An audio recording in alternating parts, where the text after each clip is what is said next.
Welcome back, Dram fans. Going back about a year to the 2023 March Alternatives, I had a bottle of Dawley's XO, which is one of the entry-level products made by Foursquare. And while it wasn't the most unusual or intense rums, I found myself going back to its dependable quality a lot, to the point where I got through my bottle very quickly. So I really wanted to replace it with another Dawley's, and I decided to try something a little bit of a higher strength, which is where this stuff comes in. This is Dawley's 14-year-old. So similar presentation, but perhaps a little bit fancier. Obviously it's got an extra 8 years, or so you would think, compared to the XO version. It comes in a very fancy box with little magnet closures. Nice big picture on the front showing the kind of blue macaws that they actually press to put into every bottle of this stuff. And you can really taste the blue in the feathers with every sip.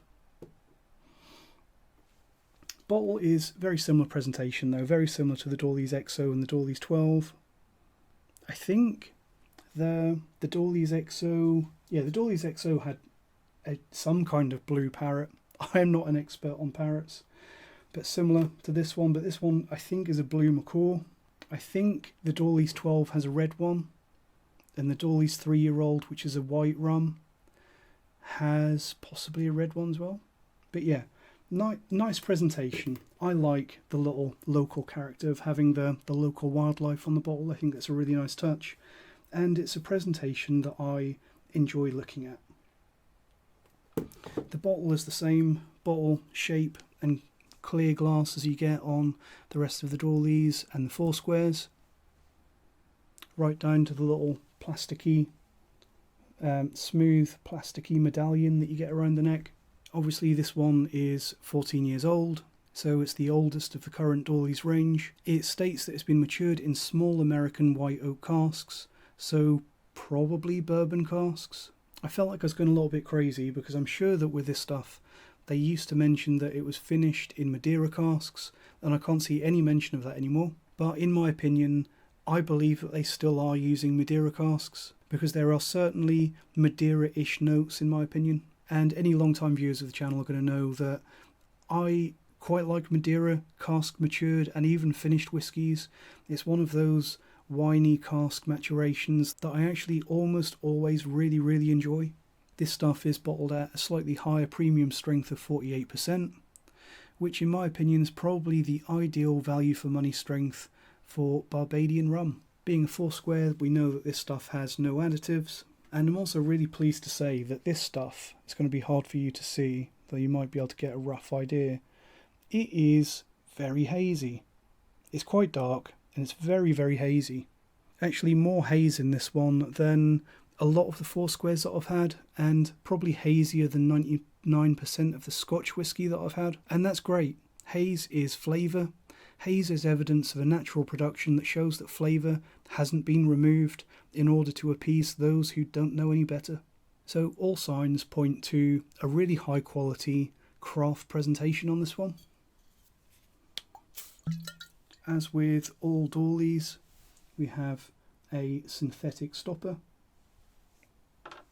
which leads us on to the glass and the nosing.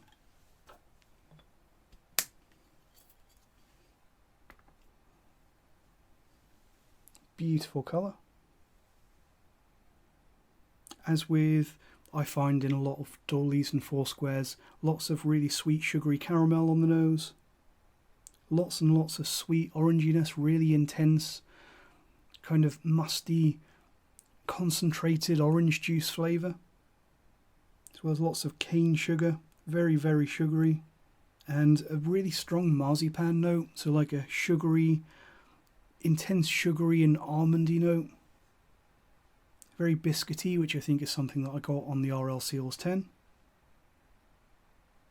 But lots and lots, and this is the main thing that sets this apart from the RL Seals. On this one you've got lots and lots of fruitiness, in particular a rubbery grape must note on the nose. Kind of like a boozy Christmas pudding note. And by that obviously I mean like sugary, brandy soaked fruitcake. And it really is an intoxicating sweetness on the nose of this one. I keep getting, in particular, amongst the fruitiness, a little note of that sweet smelling Airfix super glue that you used to get in those little Airfix model aeroplane kits. You know what I mean. Lots of super sweet raisins. A little bit of a dark fruitiness at times, a little bit of a blackberry note. Quite nutty.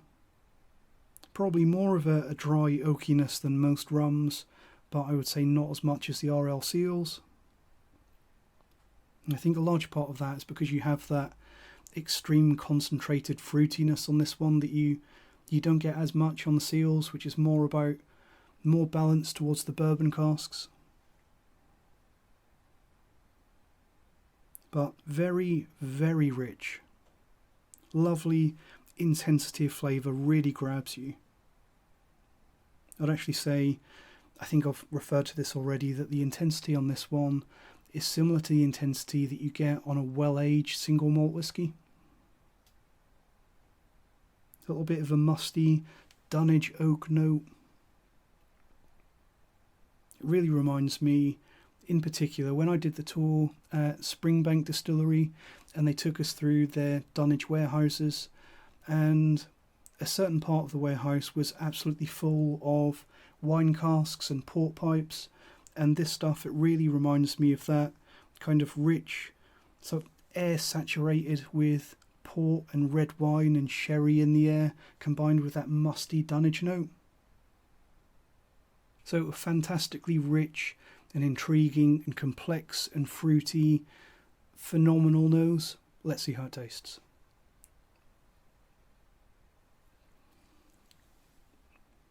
Quite dry on the arrival. It's definitely got sweetness, but there is a very dry arrival on this. And I think part of that is that condensed, just concentrated flavour, as well as the caskiness.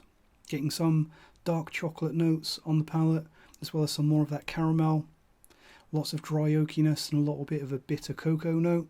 Lots of vanilla oak, but that fruitiness flooding straight back in with notes of prune juice and blood orange and candied orange peel.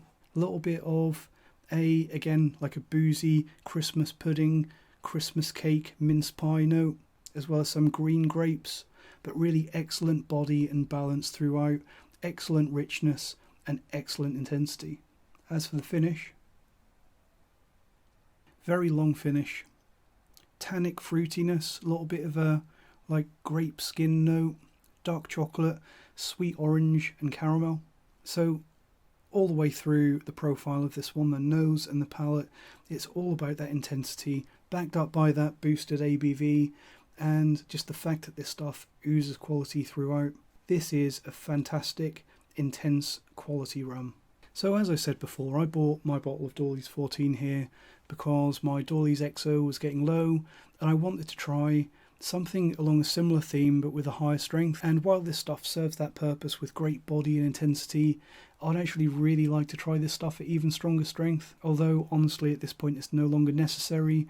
I think that at 48% you've reached that magic number, and I'll absolutely admit that at this point it's just greediness on my behalf.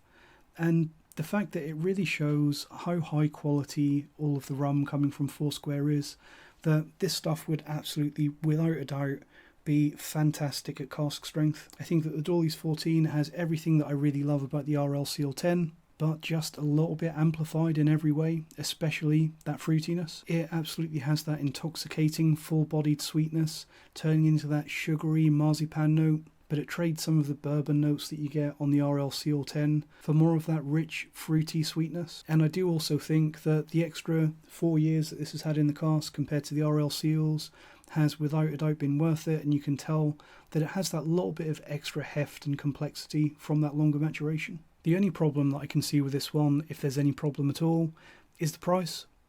This stuff sells for around £75 here in the UK, which wouldn't be expensive, not particularly expensive for a 14-year-old 48% single malt Scotch whisky. That kind of price point for that age statement in Scotch has long been normalised.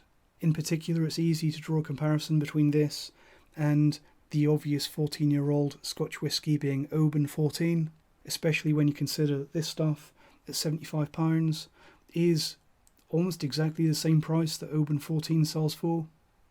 But obviously with the Oban, you don't get anything that's any better than this, and especially the presentation on the Oban with that 43% ABV really leaves a lot to be desired.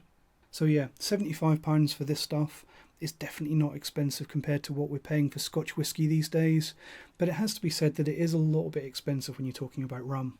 To put it into perspective in terms of rum pricing, Dawley's 14, being the top tier Dawley's core range product, is actually the same price as some of the bottom tier Foursquare products, obviously with Foursquare being that distillery's premium mark. Although obviously you have to mention that at this time Dawley's 14 is not only a reasonably affordable price point, but it's available. You can go into a shop or you can go onto a website, you can pick this stuff up from the shelf, you can buy it and drink it. And when you're looking at Foursquare, you can't really do any of that. It's not available, and when it goes on sale, it immediately sells out and ends up on an auction website. And in my opinion, it doesn't matter how good a spirit is if you can't drink it. I personally think that Dawley's 14, it is worth the price. Like the RL Seal at £50, this stuff at £75, I think that you're getting a little bit of boost in all ways, in complexity and body, intensity and flavour, and this stuff, I do think that it is a more interesting rum than the RL Seal's 10. So I think that, although I'd obviously love it to be lower, I think that the pricing on this stuff is probably bang on, but I wouldn't really want to pay any more. I do think that I would have to ask myself some very difficult questions if the price of this stuff went any higher, which in the times that we're living in, it quite likely will. But as it is, I will be buying this again because, as you can see, and as I mentioned in the review for the RL Seals 10, I've been getting through this bottle of Dawley's 14 very, very quickly. It's just one of those rums, like the RL Seals 10, that you can just keep going back to again and again. The difference in price between this and the RL Seals, though, does mean that the RL Seal 10 is probably the go-to kind of casual dram, although it is a little bit pricey for that. But I think the RL Seal is the one that you should have without a doubt at all times, and this is kind of the one that you kind of keep for when you want something a little bit more special. Because to my tastes, this Dawley's 14 is absolutely, without a doubt, up there with the very best of the cask-aged rums. Thanks for joining me for this little rum odyssey, and I'm very pleased that I can finally drink this without worrying now. I can just enjoy it. And what I've just shaken that up. I don't know if you can see this, but there's a little tornado of like barrel char and sediment swirling round and round in there now. Again, just shows you the extreme quality that goes into every Dawley's. Thanks for joining me for this video. Thanks for making it through all the way to the end. Let me know what you think about Dawley's 14. How do you think it compares with the other Foursquares? How do you think it compares to the cheaper Dawley's? And how do you think it compares to the other Foursquares? Wouldn't it be great if we had a proper Foursquare to try to compare this to? See you next week. Cheers.